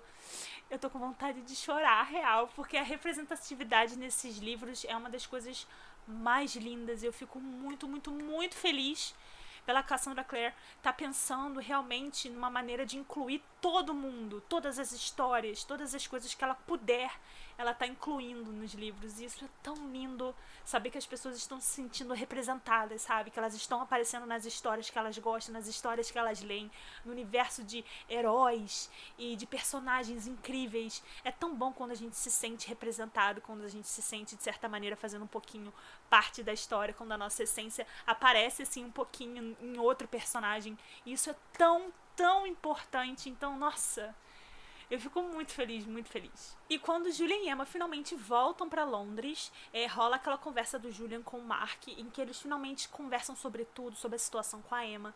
Eles se compreendem, se desculpam, se entendem e ficam um pouco mais próximos como irmãos. E todo mundo descobre que foi a Emma que matou um cavaleiro, fica todo mundo chocado. E a gente vê o quanto o Julian pode ser impiedoso na hora de defender a família dele, a ponto de que ele colocaria fogo na própria mansão dos Blackthorne para atrair a Annabelle, porque aquela mansão era uma das favoritas dela. Mas ele colocaria fogo em tudo para atrair a atenção da Annabelle para conseguir o volume negro. Só que com os cavaleiros vindo, né, tá tudo mais perigoso ainda. Então ele manda os pequenininhos, né, a Dru, o Tavi, pra Alicante. Mas a Dru diz que não quer ir. Diz que quer ficar com eles, de que ela já é grande o suficiente para ficar com eles. E a gente vê a bondade do Julian em relação à família dele e a consciência de que ele tem, assim, da individualidade dos irmãos, apesar de tudo, quando ele vira pra ela e fala que tudo bem, que ela pode ficar, se é isso que ela quer fazer. E eles acabam meio que concordando, né, todo mundo junto, que eles acham que toda essa história do Rei Ancili com o volume negro é por causa do primeiro herdeiro, que é uma lenda, né, do primeiro herdeiro, do filho dele com a rainha Ancili, né, de muitos anos atrás, e que ele foi perdido. Então todo mundo acha que ele quer o volume negro para poder ressuscitar o primeiro herdeiro. E a cena do Kiera e da Cristina tentando convocar, né, invocar ali o Adaon, quando na verdade eles acabam invocando o próprio Rei Ancili. E o Rei Ancili devolve a memória do Kiera sobre as coisas que estava todo mundo que ele tinha esquecido sobre o Julian, a Emma e tudo mais. E ele percebe que esse tempo todo mundo veio mentindo pra ele, que ele e o Mark não estavam mais juntos, ele se sente extremamente usado. E a conversa também do Magnus com o Julian sobre o fato de que ele acha que eles deviam pedir ajuda da Clave, entrar em contato com o Robert, né, que é o pai do Alec, contar sobre a situação dele e da Emma, da maldição Parabatai, e pedir ajuda da Clave, sabe? Pra saber o que eles podem fazer, mesmo que seja o exílio, porque o exílio, ele tira o poder angelical de uma das partes, sabe? Da pessoa que, na verdade, está exilada. Então, isso faria com que a maldição desacelerasse, porque ela não tem acesso ao poder angelical. E o Magnus indica que eles vão atrás do Robert, que apesar de tudo ele acha que o Robert vai conseguir ajudar, vai fazer o possível para ajudar eles, e que isso nunca aconteceu antes, quando teve história de Parabatai se apaixonando, toda aquela situação horrível que ficou, é porque ninguém pediu ajuda da Clave, todo mundo tentou esconder ou fugir da Clave. Então seria talvez uma opção pra eles. E a conversa do Tai com o Kit também, que ai gente, eu morro. O Tai vira pro Kit e fala que ele tá ciente de todas as coisas que todo mundo tenta esconder pra proteger ele. Que ele sabe que a Liv deu um esporro no Kit por alguma coisa. que sabe que todo mundo esconde informações dele pra poder não magoar ele, mas que ele tá ciente de tudo que tá acontecendo. E que ele sabe que o Kit pode ir embora, assim. E quando o Kit diz que não sabia se queria ir embora, que queria ficar porque ele sentiria falta do Tai, o Tai fica tão feliz que ele diz que desiste da Scholomance por causa do Kit e da Liv. E, gente, olha isso. É tudo pra mim. A conversa do Kieran, Cristina e Mark também, quando eles vão se acertando. Tanto o Mark com o Kieran, quando depois o Kieran com a Cristina, os dois dizendo que sabiam dos sentimentos do Mark e que um não ia passar por cima do outro, porque além de tudo eles se respeitam muito, então as coisas não iam funcionar dessa maneira entre eles e fica tudo meio indeciso, né, como é que vai ficar a relação deles, mas tá todo mundo ali pelo menos com os pratos limpos. E quando os cavaleiros chegam, né, e ameaçam a vida de uma humana, de uma mundana, e a Emma sai correndo desesperada, tranca todo mundo dentro do instituto e vai lá, porque ela sabe que os cavaleiros estão com ódio dela, porque foi ela que matou um deles, né? Então ela tranca todo mundo em segurança e vai enfrentar todos os 6 cavaleiros de Manaan sozinha. E quando todo mundo finalmente consegue sair pra se juntar à luta, vira uma loucura. E fica um mistério ali no ar também, porque as fadas parecem ter um interesse estranho no Kit. Porque o rosto dele é familiar, mas ninguém sabe exatamente por quê. E aí no meio da luta também a Annabelle do nada aparece com o livro. E ela interrompe a luta toda, é uma loucura. Ela tá com volume negro, né? Ela podia, tipo, mandar todo mundo pro quinto dos infernos com um feitiço que tivesse ali, sabe? E é muito engraçado, é uma loucura pensar que ela foi até um instituto por causa da carta do Tai. Ela encontrou a carta do Tai e resolveu ir até eles, até a família. A conversa depois, né, que todos os cavaleiros acabam batendo em retirada por causa do Magnus e da Annabelle, né? A conversa da Annabelle com o Julian.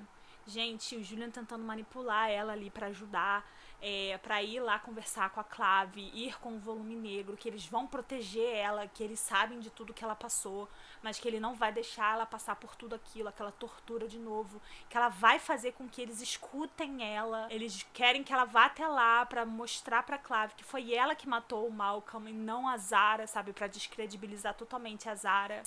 Ele vai fazer o possível pra Clave apoiar a Annabelle, pra ela conseguir viver a vida dela como caçadora de sombras, e que aí a Annabelle concorda e diz, se a Clave ajudar, né, se a Clave permitir que ela viva como caçadora de sombras, ela dá o volume negro pro Julian, porque o Julian promete que nunca vai dar pro Rei Ancile, porque realmente o Julian não ia dar, mas ele tá manipulando tudo, né, a favor dele. Assustador, né? E aí quando a gente chega em Alicante, gente, é que a coisa começa a dar muito errado. Tudo dá muito errado. E é óbvio, né? Porque se não criasse aquela tensão final, não seria um final digno de Cassandra Clare. Todo mundo vai até Idris, né? Pra aquela questão do conselho, né? O Kieran também vai. Rola finalmente o papo da Emma e do Julian com o Robert. Eles seguem o conselho do Magnus e vão conversar com o Robert. E eu mesma fiquei espantada como o Robert reagiu. Eu acho que ele lembrou muito da questão do Parabatai dele, né? Que era apaixonado por ele, tinha toda aquela questão. Então, assim, eu acho que ele se sentiu tocado por isso e resolveu apoiar os dois e fazer tudo da maneira que ele pudesse para ajudar os dois naquela situação. E ficou decidido que depois de toda essa questão, né, dessa reunião do conselho sobre a situação das fadas, ele iria fazer o possível para ajudar os dois. A tropa apareceu no meio do conselho e olha, gente, minha vontade era de enfiar a mão na cara de todos eles, pegar o livro, rasgar todas as páginas que tivesse aparecendo o nome tropa e enfiar no meio da primeira pessoa que passasse na minha frente. Mas acontece uma coisa boa, porque do nada aparece a Ellen. Finalmente a Ellen e a Aline saem, né, do fim de mundo que elas estavam lá intocadas, né? Elas vêm e se reencontram com a família e ficam todos chocados porque as crianças cresceram tão enormes, tá todo mundo muito diferente. Principalmente o momento em que a Mark se encontra com a Ellen e que eles se abraçam, eu fiquei com o coração partido. E a cena que o Magnus desmaia, gente, eu fiquei passada. E a gente descobre que tá tendo uma doença entre feiticeiros em que eles estão perdendo o poder dessa maneira, tem alguma coisa errada acontecendo. Até a Tessa foi mencionada, que ela tá ficando fraca também, então tem alguma coisa rolando. E a discussão dele quando a Zara aparece lá e ele vai e bate de frente com ela. Nossa, que cena incrível! Tipo, por favor, seja mais assim sempre, Alec. Quando ela começa a cagar regra em cima do relacionamento do Alec por ser um mortal com o Magnus, que é imortal.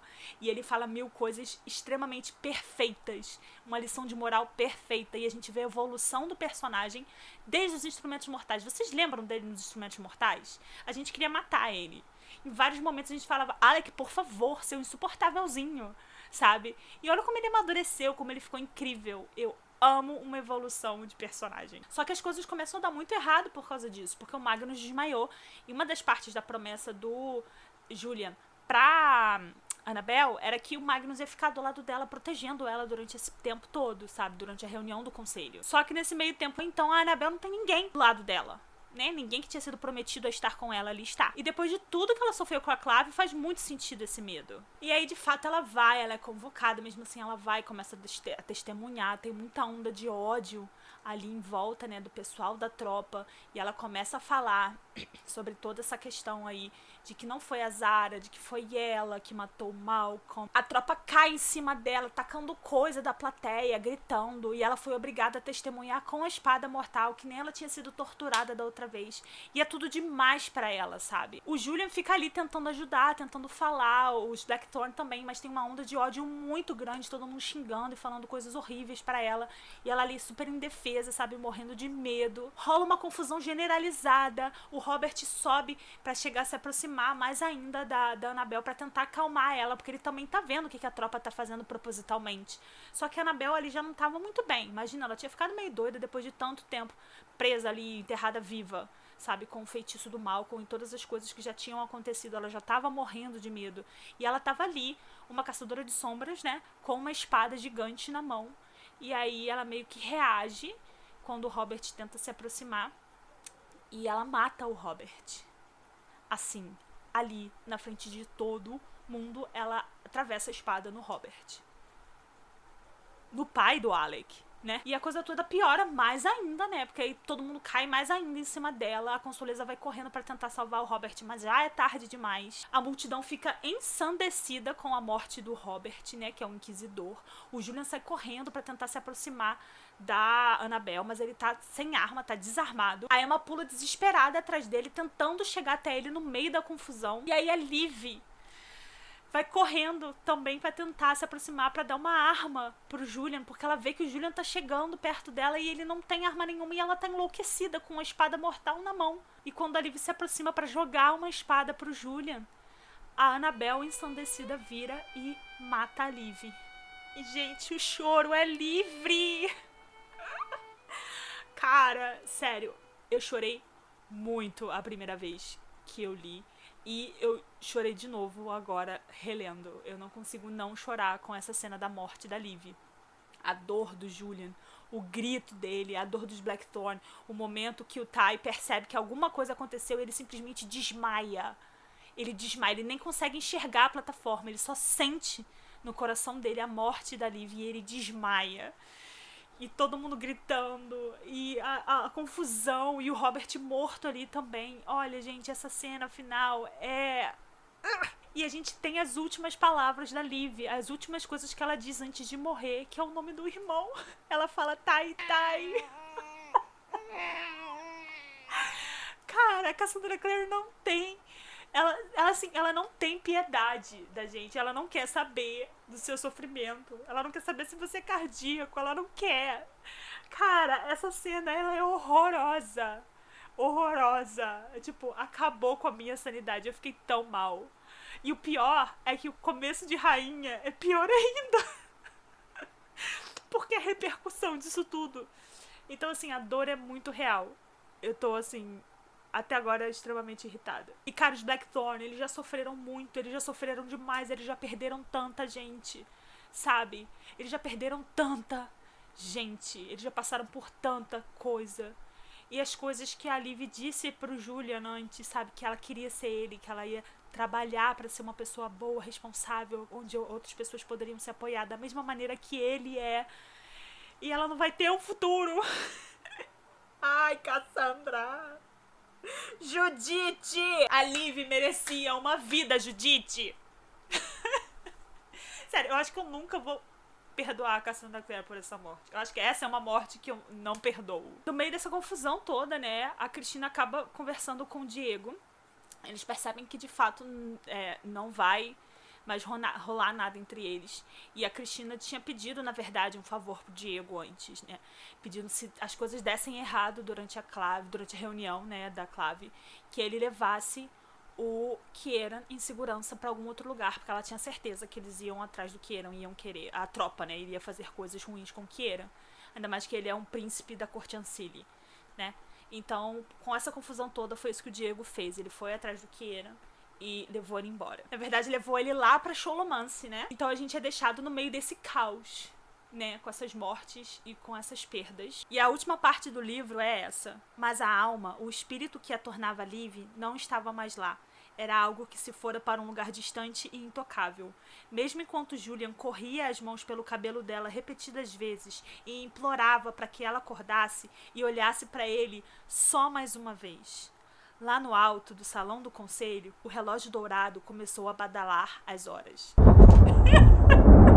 E sabe por que ela colocou que no alto começou a badalar as horas? Porque momentos antes estava tendo um diálogo entre Kit e Liv, e que ela contou que o salão do conselho, o relógio, dizia que quando ele começasse toda vez que ele começasse a badalar as horas, abria-se uma porta direta para o céu e as almas passavam. Essa é a lenda.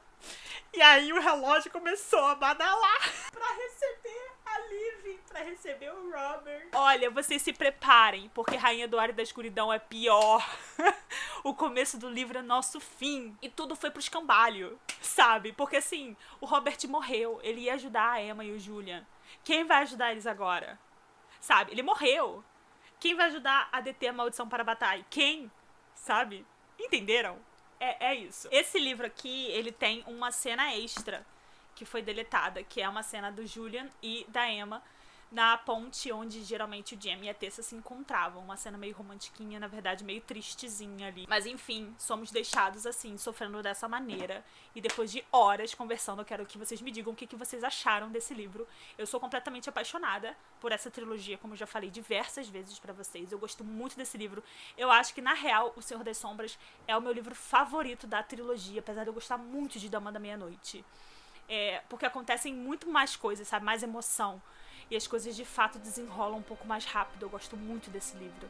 Eu quero saber o que vocês acharam também do desenvolvimento da história e como vocês morreram junto com a Liv no final do livro, né? Porque assim, é uma morte. Muito obrigada por terem ficado até aqui. Eu vejo vocês então no próximo vídeo de Rainha do Ar e da Escuridão. E preparem o coração porque não vai ser fácil. Besitos, galera, e até a próxima.